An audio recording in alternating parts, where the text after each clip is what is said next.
If you've ever finished a workout and immediately checked how many calories you burned, you're not alone. We talk about exercise a lot, and one of the most common questions I still hear is, how many calories will I burn? Or maybe it's not even a question. Maybe it's a glance at your watch after a workout and a quiet judgment. Only that much. Or sometimes the opposite. Great, I burned enough to justify that. Now, we've all done it. It's very easy to start thinking about exercise like this. How many calories we burn, how many we eat, how they balance out. And on the surface, that seems logical, but that number on your watch isn't telling you the whole story, and it's often not even that accurate. Even some of the best wearable devices can be significantly off when it comes to calories burned, sometimes by a lot. But here's the bigger issue. Even if that number was perfectly accurate, it still wouldn't capture what exercise is actually doing for you. When you move your body, you're not just burning calories, you're improving how your body handles blood sugar, you're supporting your metabolism, you're strengthening your heart, you're building and maintaining muscle, you're supporting bone density, and you're even supporting brain health. There's a lot happening. Most of it just isn't visible. And that's the part your watch can't show you. It doesn't measure your mood, it doesn't measure your confidence, it doesn't measure how capable you feel in your own body. Maybe one day it will, but right now it's missing a big part of the picture.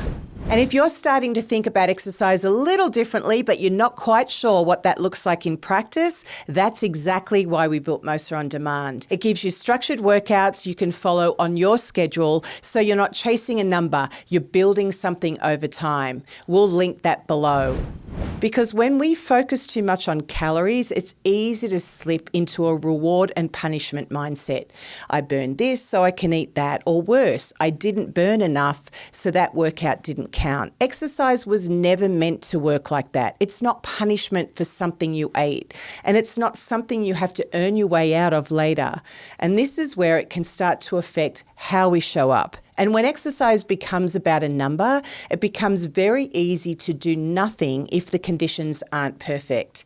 If I can't do a full workout, what's the point? And I felt that too, but there's a concept I really like. I've mentioned it before. I first heard it from James Clear. He calls it not putting up a zero. And the idea is simple. If you don't have much time, do the short version. If you don't have much energy, do the easy version. Because the goal isn't the perfect workout, it's keeping the habit alive.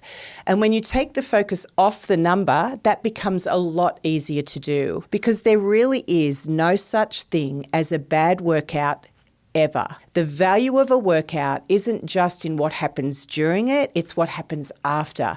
Your body continues to recover, to adapt, to rebuild. And even at rest, your body is still using energy. In fact, your resting metabolism, just keeping you alive, accounts for the majority of the calories you burn in a day. And regular exercise actually helps support that baseline. And this is where I think about something like Mosa's group Centergy. If we judged it purely on calories burned, it probably wouldn't come out on top. But that completely misses what it's actually doing. It's improving mobility, building relative strength, helping your body move through full ranges of motion, supporting balance, control, and confidence. It's giving your body options. And if you're curious what that feels like, you can try a group Centergy workout inside Mosa On Demand or at a health club or YMCA near you. Either way, it's a simple way to experience that style of training without having to figure anything out. We'll link both options below. And if calories burned were the only thing we measured, we'd miss all of that. We'd overlook the kinds of training that actually help us move well for life. It's almost like we've been looking at exercise through a very narrow lens. Calories becomes the things we see. But if you widen that lens, you start to notice everything else, how your body moves, how you feel, what you're able to do. And once you see it that way, calories become just one small part of a much bigger picture. Now, I've caught myself doing this too, finishing a workout, feeling pretty good, and then immediately looking at my watch, almost like I was checking a score. And I noticed something. That first reaction wasn't always positive.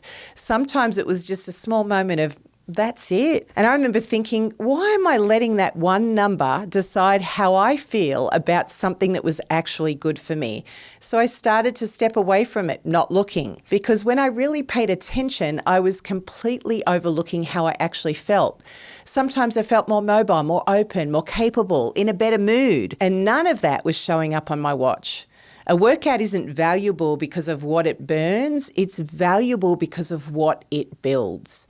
So maybe the better question isn't, how many calories did I burn? Maybe it's, what did that do for my body? Because exercise was never meant to be a transaction. It's something that changes you over time. So I'm curious, what's one thing you notice after a workout that has nothing to do with calories? Share in the comments below, and if this conversation helped reframe things for you, feel free to subscribe and join us again.